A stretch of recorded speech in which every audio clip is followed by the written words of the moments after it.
भक्तों, आज वैशाख मास दिन मंगलवार को सुने सभी संकटों कष्टों को दूर करने वाली संकटा माता और दुख भंजन अष्ट सिद्धि के दाता संकट मोचन हनुमान जी की पावन कथा। तो भक्तों, माँ संकटा और हनुमान जी के लिए एक लाइक करते हुए कथा का पूरा श्रवण करें।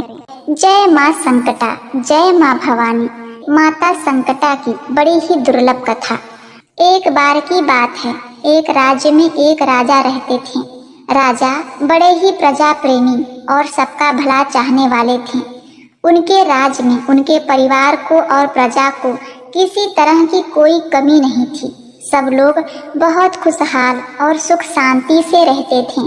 लेकिन राजा को हमेशा एक चिंता सताती रहती थी, क्योंकि उस राजा और रानी की कोई संतान नहीं थी। एक दिन राजा सुबह सवेरे सैर पर निकले, तब एक औरत अपने घर के बाहर झाड़ू लगा रही थी। राजा को देखकर वह बोली, हे भगवान, आज सुबह सवेरे कैसे वंशहीन आदमी का चेहरा देख लिया। आज का दिन तो बहुत खराब जाएगा। राजा ने यह बात सुनी और अनसुनी करके अपने महल में वापस लौट गए। राजा पूरे दिन इसी घटना को याद करके दुखी और परेशान हो गए। रात के भोजन के समय जब उनकी रानी ने उनकी चिंता का कारण पूछा, तो उन्होंने कुछ नहीं कहकर बात को टाल दिया। लेकिन जब रानी के बहुत बार पूछने पर कि राजा जी, आपको क्या चिंता सता रही है, आपको किस बात की परेशानी है, तो राजा ने अपनी रानी को सुबह वाला घटनाक्रम बता दिया। राजा की बात सुनकर रानी को बहुत दुख हुआ। वह अपनी प्रजा की देखभाल में कोई कमी नहीं रखती थी, लेकिन फिर भी उनको संतान ना होने की वजह से लोग उनका चेहरा देखना अशुभ मानते थे। राजा की परेशानी की वजह से रानी भी चिंता में आ गई और यही बात रानी की एक विश्वसनीय दासी ने पूछ ली। रानी साहिबा, आपकी चिंता का कारण क्या है? वह क्या चीज है जो आपको परेशान कर रही है? रानी ने उसे टालना चाहा, लेकिन दासी के बहुत आग्रह करने पर रानी ने अपनी सेविका को राजा के साथ सुबह जो भी कुछ हुआ था वह सब सुना दिया। इस बात पर रानी की सेविका ने उन्हें विश्वास दिलाया कि आप मेरी बात मानो और जैसा मैं कहूँ वैसा ही करना। इस पर रानी ने अपनी दासी की बात मान ली। रानी की दासी ने अगले दिन पूरे राज्य में मुनादी फिरवा दी कि रानी गर्भवती हो गई है। इस पर राजा ने बहुत खुश होकर ढेर सारे उपहार दिए और जब राजा रानी से मिलने गए तो दासी ने उन्हें रोकते हुए कहा कि आप जब तक रानी के बालक नहीं होता तब तक उसके कक्ष में प्रवेश नहीं करेंगे। राजा के बहुत मनाने पर भी रानी नहीं मानी और राजा वहां से रवाना हो लिया। रानी बैठी बैठी परेशान हो रही थी। अपनी दासी के कहने पर रानी ने राजा से ही नहीं बल्कि पूरी राज्य की प्रजा से झूठ बोला था कि वह गर्भवती है। धीरे धीरे करते करते 9 महीने पूरे हो गए। जब रानी को दिन रात चिंता सताने लगी, रानी बड़ी मुश्किल में फंस गई थी, क्योंकि उसे पता था कि राजा कभी भी आकर उनसे पूछ सकते हैं कि बताओ हमारा बालक कहाँ है। तब रानी राजा को क्या जवाब देंगी? रानी ने यह अपनी दुविधा अपनी दासी को कह सुनाया, लेकिन दासी ने उन्हें कहा कि आप निश्चिंत होकर मेरा विश्वास करें। तब दासी ने पूरे राज्य में यह मुनादी फिरवा दी कि रानी ने एक बहुत ही सुंदर पुत्र को जन्म दिया है। यह सुनकर राज्य में सभी लोग बहुत प्रसन्न हुए। जब राजा अपने पुत्र को देखने के लिए रानी के कमरे में गए तो दासी ने उन्हें दरवाजे पर ही रोक लिया और कहा कि हे महाराज, जब आपने इतनी प्रतीक्षा की है तो थोड़ी प्रतीक्षा और कर लीजिए। अब आप अपने पुत्र का मुंह कुछ समय बाद ही देखना। दासी ने फिर नगर में मुनादी फिरवा दी कि राजकुमार का नामकरण संस्कार हो गया है। फिर कुछ समय बीतने के बाद उसने यह मुनादी करवाई कि राजकुमार का मुंडन संस्कार भी हो गया है। राजा से अब नहीं रहा गया। राजा रानी के कक्ष में रानी से मिलने गए। दासी ने उन्हें दरवाजे पर रोककर बोला, हे महाराज, अभी अपने पुत्र का मुंह देखना आपके लिए अशुभ संकेत है, इसीलिए आप अपने पुत्र को सिर्फ तभी देख पाएंगे जब वह 12 वर्ष तक का हो जाएगा। जब उसकी उम्र 12 वर्ष हो जाएगी तब हम उसका विवाह करेंगे। अब आप अपने पुत्र का मुंह उसके विवाह मंडप में ही देखिएगा। यह कहकर दासी रानी का कमरा अंदर से बंद कर दिया। धीरे धीरे समय बीता और 12 वर्ष पूरे हो गए। 12 वर्ष पूरे होने पर दासी ने अपने राजा से कहा कि हे महाराज, अब आपका पुत्र 12 वर्ष का हो गया है। आप इसके लिए वधू ढूंढना शुरू कर दीजिए और शादी की तैयारी करवाना भी शुरू कर दीजिए। राजा ने अपने पुत्र के लिए दूर देश के एक बहुत ही सुंदर राजकुमारी से अपने पुत्र का विवाह तय कर दिया। राज्य में राजकुमारी की शादी की तैयारी बहुत धूमधाम से चलने लगी। दूसरी तरफ दासी ने 1.25 मन चावल का आटा मंगवाया। उस आटे से उसने एक बहुत ही सुंदर आकर्षक 12 वर्ष के बालक जितना पुतला बनवाया। इस पुतले पर दासी नेगी और मेवों से बहुत ही सुंदर सजावट की। इसके बाद दासी ने उस पुतले को बिल्कुल एक दूल्हे की तरह सजाया और एक पालकी मंगवाई। दासी ने उस चावल के पुतले को बहुत ही सुगंधित कर दिया, उस पालकी में बैठा दिया।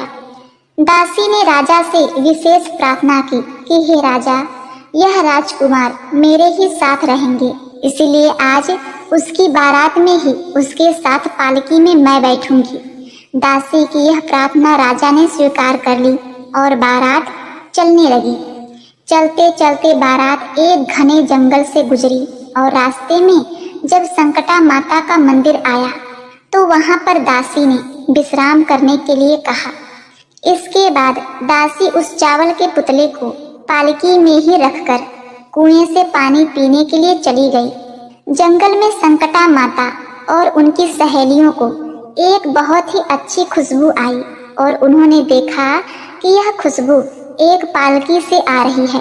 संकटा माता और उनकी सहेलियों ने पालकी में झांक कर देखा तो उन्हें पता चला कि पालकी में एक बहुत ही विशाल मानव रूपी मिठाई रखी हुई है। सबने मिलकर उस मिठाई को पूरा खा लिया। मिठाई खाकर संकटा माता और उनकी सहेलियां वापस मंदिर में चली गईं। जब लोग कुएं से पानी पीकर वापस आए तो देखा पालकी में तो कोई नहीं है। यह देखकर दासी बहुत घबरा गई। वह संकटा माता के मंदिर में जाकर जोर जोर से विलाप करने लगी। हे माता, लौटा दो बेटा, लौटा दो बेटा, लौटा दो बेटा। दासी का विलाप सुनकर संकटा माता प्रकट हुई और दासी ने माता से कहा, हे माता, लौटा दो बेटा, उस पुत्र को हमें लौटा दो। तो माता ने कहा कि अब मैं तुम्हें बेटा कहाँ से दूं?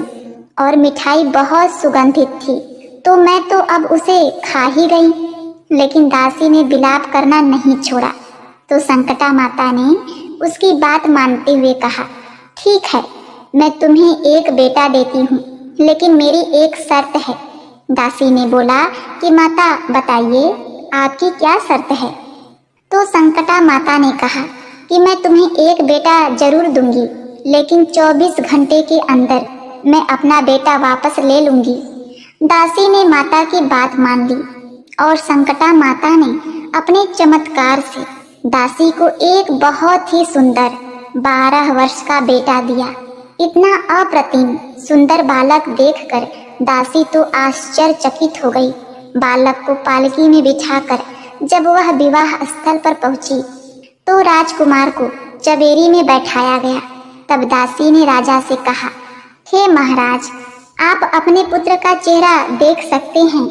जब राजा अपने राजकुमार के पास गया तो अपने बेटे का इतना सुंदर और भव्य रूप देखकर आश्चर्यचकित रह गया। तब राजा ने कहा कि बालक की इतनी सुंदरता की वजह से आपने मुझसे इतने वर्ष तक इसके पास नहीं आने दिया, लेकिन अब मैं अपने पुत्र को जी भर कर देखूंगा। राजकुमार का विवाह धूमधाम से संपन्न हुआ और सभी लोग वापस अपने राज्य आ गए।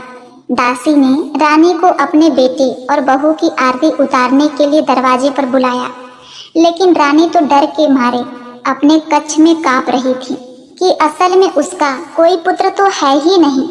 यह बात जब राजा को पता चलेगी तो राजा उनसे गुस्से में आकर भयंकर दंड देंगे।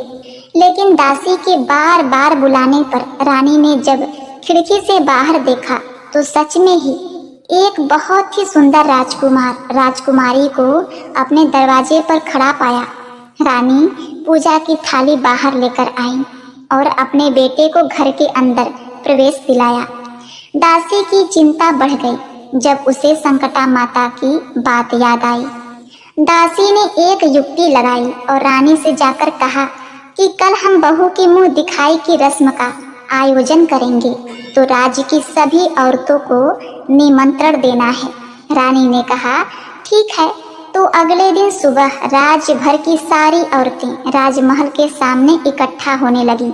दासी ने बहू को खूब अच्छे से समझाया कि तुम्हें हर स्त्री के पैर छूने हैं, चाहे वह स्त्री किसी भी वर्ग और किसी भी जाति की क्यों न हो।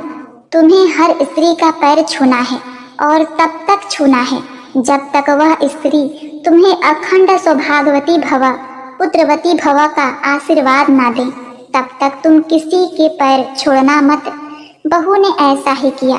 उसने सारी औरतों के पैर छुए और सबने बहू को अखंड सौभाग्यवती भव पुत्रवती भव का आशीर्वाद दिया। लेकिन देखा कि दूर एक पेड़ के नीचे एक बूढ़ी औरत बहुत ही मैले कपड़े पहनकर चुपचाप बैठी है। उसके पास भी गई और उसके पैर छूकर आशीर्वाद लेने की कोशिश की। तब उस मैया ने बहू को सुखी रहने का, खुश रहने का आशीर्वाद दिया, लेकिन बहू ने तभी बूढ़ी मैया के पैर नहीं छोड़े। परेशान होकर बूढ़ी मैया के मुंह से अचानक निकल गया अखंड सौभाग्यवती भव पुत्रवती भव। इतना कहते ही दासी वहां भागते भागते आई और बूढ़ी मैया से बोली, हे माता, हमने आपको पहचान लिया है। अब आप अपना बेटा वापस नहीं ले जा सकती, क्योंकि आपने हमारी बहू को अखंड सौभाग्यवती भव का आशीर्वाद दिया है, पुत्रवती होने का आशीर्वाद दिया है। तो अगर आप हमारा बेटा ले जाएंगी तो बहू अखंड सौभाग्यवती कैसे रह पाएगी। यह सुनकर संकटा माता रानी पर हंसने लगी और कहने लगी कि तुम बहुत चतुर हो, आज तुमने हमें हरा दिया। और संकटा माता ने उन्हें आशीर्वाद देकर वहां से अंतर ध्यान हो गई। इस प्रकार दासी और रानी और बहू सभी सुख समृद्धि से रहने लगे। हे माता रानी, जिस प्रकार आपने रानी को पुत्र देकर उसके संकट को दूर किया, दासी की प्रार्थना सुनकर उसके संकट को पूरा किया, उसी प्रकार आप इस कथा को सुनने वाले, कहने वाले तथा हुंकार भरने वाले के संकट को दूर करना। प्रेम से बोलिए संकटा माता की जय। जय हो संकटा माता। ओम नमः शिवाय। हर हर महादेव। प्रेम से बोलिए बजरंग बली हनुमान जी महाराज की जय। आज मंगलवार के दिन आप सुनेंगे मंगलवार संपूर्ण व्रत कथा। मंगलवार का व्रत सर्व सुख देने वाला, राज्य सम्मान तथा संतान की प्राप्ति के लिए बड़ा ही उत्तम माना जाता है। एक बार नैमिषारण्य तीर्थ में 80,000 मुनि एकत्रित हो पुराणों के ज्ञाता श्री सूत जी से पूछने लगे, हे महामुनि, आपने हमें अनेक पुराणों की कथा सुनाई, अब कृपा करके हमें ऐसा व्रत और कथा बताइए जिसके करने से संतान की प्राप्ति हो तथा मनुष्यों को रोग, शोक, अग्नि, सर्व दुख आदि का भय दूर हो, क्योंकि कलयुग में सभी जीवों की आयु बहुत कम है। फिर इस पर उन्हें रोग, चिंता के कष्ट लगे रहेंगे, तो फिर वह श्री हरि के चरणों में अपना ध्यान कैसे लगा सकेंगे। श्री सूत जी बोले, हे मुनियों, आपने लोक कल्याण के लिए बहुत ही उत्तम बात पूछी है। एक बार युधिष्ठिर ने भगवान श्री कृष्ण से लोक कल्याण के लिए यही प्रश्न किया था। भगवान श्री कृष्ण और युधिष्ठिर का संवाद तुम्हारे सामने कहता हूँ, ध्यान से सुनो। इसे सुनने वाला परम सुख को प्राप्त करता है। एक समय पांडवों की सभा में श्री कृष्ण जी बैठे हुए थे। तब युधिष्ठिर ने भगवान श्री कृष्ण से प्रश्न किया, हे प्रभु, हे नंद नंदन गोविंद, आपने मेरे लिए अनेकों कथाएं सुनाई हैं। आज आप कृपा करके ऐसा व्रत या कथा सुनाइए जिसके करने से मनुष्य को रोग चिंता का भय समाप्त हो और उसको पुत्र की प्राप्ति हो। हे प्रभु, बिना पुत्र के जीवन व्यर्थ है।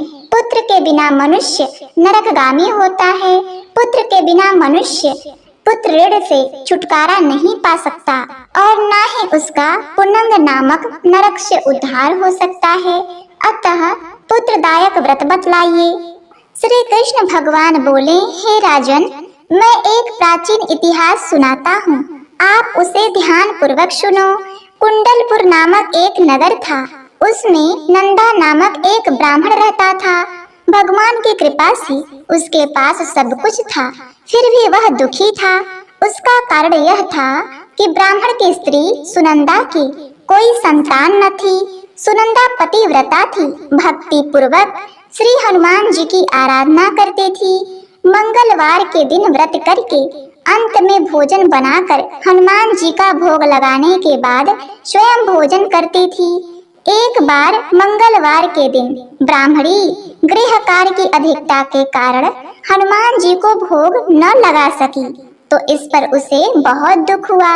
उसने कुछ भी नहीं खाया और अपने मन में प्रण किया कि अब तो अगले मंगलवार को ही हनुमान जी को भोग लगाकर अन्न जल ग्रहण करूंगी। ब्राह्मणी सुनंदा प्रतिदिन भोजन बनाती, श्रद्धा पूर्वक पति को खिलाती, परंतु स्वयं भोजन नहीं करती और मन ही मन श्री हनुमान जी की आराधना करती थी। इस प्रकार 6 दिन गुजर गए और ब्राह्मणी सुनंदा अपने निश्चय के अनुसार भूखी प्यासी निराहार रही। अगले मंगलवार को ब्राह्मणी सुनंदा प्रातः काल ही बेहोश होकर गिर पड़ी। ब्राह्मणी सुनंदा की इस असीम भक्ति के प्रभाव से श्री हनुमान जी बहुत प्रसन्न हुए और प्रकट होकर बोले, सुनंदा, मैं तेरी भक्ति से बहुत प्रसन्न हूँ, तो उठ और वर मांग। सुनंदा अपने आराध्य देव श्री हनुमान जी को देखकर आनंद की अधिकता से विह्वल हो श्री हनुमान जी के चरणों में गिरकर बोली, हे प्रभु, मेरी कोई संतान नहीं है, कृपया मुझे संतान प्राप्ति का आशीर्वाद दें, आपकी अति कृपा होगी। श्री महावीर जी बोले, तेरी इच्छा पूर्ण होगी, तेरे एक कन्या पैदा होगी, उसके अष्टांग प्रतिदिन सोना दिया करेंगे। इस प्रकार कहकर श्री हनुमान जी अंतर ध्यान हो गए। ब्राह्मणी सुनंदा बहुत हर्षित हुई और सभी समाचार अपने पति से कहा। ब्राह्मण देव कन्या का वरदान सुनकर कुछ दुखी हुए, परंतु सोना मिलने की बात सुनी तो बहुत प्रसन्न हुए। विचार किया कि ऐसी कन्या के साथ मेरी निर्धनता भी समाप्त हो जाएगी। श्री हनुमान जी की कृपा से वह ब्राह्मणी गर्भवती हुई और 10वें महीने में उसे बहुत ही सुंदर पुत्री प्राप्त हुई। वह बच्ची अपने पिता के घर में ठीक उसी तरह से बढ़ने लगी जिस प्रकार शुक्ल पक्ष का चंद्रमा बढ़ता है। 10वें दिन ब्राह्मण ने उस बालिका का नामकरण संस्कार कराया। उसके कुल पुरोहित ने उस बालिका का नाम रत्नावली रखा, क्योंकि वह कन्या सोना प्रदान किया करती थी। इस कन्या ने पूर्व जन्म में बड़े ही विधान से मंगल देव का व्रत किया था। रत्नावली का अष्टांग बहुत सा सोना देता था।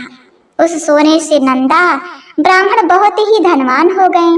अब ब्राह्मणी भी बहुत अभिमान करने लगी थी। समय बीतता रहा। अब रत्नावली 10 वर्ष की हो चुकी थी। एक दिन जब नंदा ब्राह्मण प्रसन्न चित्त था, तब सुनंदा ने अपने पति से कहा, मेरी पुत्री रत्नावली विवाह के योग्य हो गई है, अतः हे स्वामी, आप कोई सुंदर तथा योग्य वर देखकर इसका विवाह कर दें। यह सुनकर ब्राह्मण बोला, अभी तो रत्नावली बहुत छोटी है। तब ब्राह्मणी बोली, शास्त्रों की आज्ञा है कि कन्या 8वें वर्ष में गौरी, 9वें वर्ष में रोहिणी, 10वें वर्ष में कन्या, इसके पश्चात रजस्वला हो जाती है। गौरी के दान से पाताल लोक की प्राप्ति होती है, रोहिणी के दान से बैकुंठ लोक की प्राप्ति होती है, कन्या के दान से इंद्रलोक में सुखों की प्राप्ति होती है। अगर हे पतिदेव रजस्वला का दान किया जाता है तो घोर नरक की प्राप्ति होती है। इस पर ब्राह्मण बोला, अभी तो रत्नावली मात्र 10 वर्ष की है और मैंने तो 16-16 साल की कन्याओं के विवाह कराए हैं, अभी जल्दी क्या है। तभी ब्राह्मणी नंदा बोली, आपको तो लोभ अधिक हो गया है। शास्त्रों में कहा गया है कि माता पिता और बड़े भाई रजस्वला कन्या को देखते हैं तो वह अवश्य ही नरकगामी होते हैं। तब ब्राह्मण बोला, अच्छी बात है, कल मैं अवश्य ही योग्य वर की तलाश में अपना दूत भेजूंगा। दूसरे दिन ब्राह्मण ने अपने दूत को बुलाया और आज्ञा दी कि जैसी सुंदर मेरी कन्या है वैसी ही सुंदर वर उसके लिए तलाश करो। दूत अपने स्वामी की आज्ञा पाकर निकल पड़ा। पंपाई नगर में उसने एक सुंदर लड़के को देखा। वह बालक एक ब्राह्मण परिवार का बहुत ही गुणवान पुत्र था। उसका नाम सोमेश्वर था। दूत ने इस सुंदर व गुणवान ब्राह्मण पुत्र के बारे में अपने स्वामी को पूर्ण विवरण दिया। ब्राह्मण नंदा को भी सोमेश्वर अच्छा लगा और फिर शुभ मुहूर्त में विधि पूर्वक कन्यादान करके ब्राह्मण ब्राह्मणी संतुष्ट हुई। परंतु ब्राह्मण के मन में तो लोभ समाया हुआ था। उसने कन्यादान तो कर दिया पर वह बहुत ही खिन्न था। उसने विचार किया कि रत्नावली तो अब चली जाएगी और मुझे उससे जो सोना मिला करता था वह अब मिलेगा नहीं। मेरे पास जो कुछ धन था वह तो उसके विवाह में खर्च हो गया और जो शेष बचा है वह भी कुछ दिनों पश्चात समाप्त हो जाएगा। मैंने तो इसका विवाह करके बहुत बड़ी भूल कर दी। अब कोई ऐसा उपाय है, अब कोई ऐसा उपाय हो कि रत्नावली मेरे घर में ही बनी रहे, अपने ससुराल ना जावे। लोभ रूपी राक्षस ब्राह्मण के मस्तिष्क पर छाता जा रहा था। रात भर अपनी शैया पर बेचैनी से करवटें बदलते बदलते उसने एक बहुत ही क्रूर निर्णय लिया। उसने विचार किया कि जब रत्नावली को लेकर उसका पति सोमेश्वर अपने घर के लिए जाएगा तो वह मार्ग में छिपकर सोमेश्वर का वध कर देगा और अपनी लड़की को अपने घर ले आवेगा, जिससे नियमित रूप से उसे सोना भी मिलता रहेगा और समाज का कोई मनुष्य उसे दोष भी नहीं लगा सकेगा। प्रातः काल हुआ तो नंदा और सुनंदा ने अपनी जमाई तथा लड़की को बहुत सा धन देकर विदा किया। सोमेश्वर अपनी पत्नी रत्नावली को लेकर ससुराल में अपने घर की तरफ चल दिया। ब्राह्मण नंदा महालोभ के वशीभूत हो अपनी मति खो चुका था। पाप पुण्य को उसे विचार न रहा था। अपने भयानक व क्रूर निर्णय को कार्य रूप देने के लिए उसने अपने दूत को मार्ग में अपने जमाई का वध करने के लिए भेज दिया था, ताकि रत्नावली से प्राप्त होने वाला सोना उसे सदैव मिलता रहे और वो कभी निर्धन न हो। ब्राह्मण के दूत ने अपने स्वामी की आज्ञा का पालन करते हुए उसके जमाई सोमेश्वर का मार्ग में ही वध कर दिया। समाचार प्राप्त कर ब्राह्मण नंदा मार्ग में पहुंचा और रुदन करती अपनी पुत्री रत्नावली से बोला, हे पुत्री, मार्ग में लुटेरों ने तेरे पति का वध कर दिया है। भगवान की इच्छा के आगे किसी का कोई वश नहीं चलता। अब तू घर चल, वहां पर ही रहकर शेष जीवन व्यतीत करना। जो भाग्य में लिखा है वही होगा। अपने पति की अकाल मृत्यु से रत्नावली बहुत दुखी हुई। करुण क्रंदन व रुदन करती हुई अपने पिता से बोली, हे पिताजी, इस संसार में जिस स्त्री का पति नहीं है उसका जीना व्यर्थ है। मैं अपने पति के साथ ही अपने शरीर को जला दूंगी और सती होकर अपने इस जन्म को माता पिता के नाम को तथा सास ससुर के यश को सार्थक करूंगी। ब्राह्मण नंदा अपनी पुत्री रत्नावली के वचनों को सुनकर बहुत दुखी हुआ। विचार करने लगा, मैंने व्यर्थ ही जमाई वध का पाप अपने सिर लिया। रत्नावली तो उसके पीछे अपने प्राण तक देने को तैयार है। मेरा तो दोनों तरफ से मरण हो गया, धन तो अब मिलेगा नहीं, जमाई वध के पाप के फल स्वरूप यम यातना भी भुगतनी पड़ेगी। यह सोचकर वह बहुत खिन्न हुआ। सोमेश्वर की चिता बनाई गई। रत्नावली सती होने की इच्छा से अपने पति का सिर अपनी गोद में रखकर चिता में बैठ गई। जैसे ही सोमेश्वर की चिता को अग्नि लगाई गई, वैसे ही प्रसन्न हो मंगलदेव वहां प्रकट हुए और बोले, हे रत्नावली, मैं तेरे पति भक्ति से बहुत ही प्रसन्न हूँ, तू वर मांग। रत्नावली ने अपने पति का जीवन दान मांगा। तब मंगलदेव बोले, हे रत्नावली, तेरा पति अजर अमर है, यह महाविद्वान भी होगा और इसके अतिरिक्त तेरी जो इच्छा है वह वर मांग। तब रत्नावली बोली, हे ग्रहों के स्वामी, यदि आप मुझ पर प्रसन्न हैं तो मुझे यह वरदान दीजिए कि जो भी मनुष्य मंगलवार के दिन प्रातः काल लाल फूल लाल चंदन से पूजा करके आपका स्मरण करे, उसको रोग व्याधि न हो, स्वजनों का कभी वियोग न हो, सर्प अग्नि तथा शत्रुओं का भय न रहे। जो स्त्री कभी मंगल देव का व्रत करे वह कभी विधवा न हो। मंगल देव तथास्तु कहकर अंतर ध्यान हो गए। सोमेश्वर मंगल देव की कृपा से जीवित हो उठा। रत्नावली अपने पति को पुनः प्राप्त कर बहुत ही प्रसन्न हुई और मंगल देव का व्रत प्रत्येक मंगलवार को करके व्रतराज और मंगल देव की कृपा से इस लोक में सुख ऐश्वर्य को भोगते हुए अंत में अपने पति के स्वर्ग लोक चली गई। तो प्रेम से बोलिए श्री मंगल देव भगवान की जय।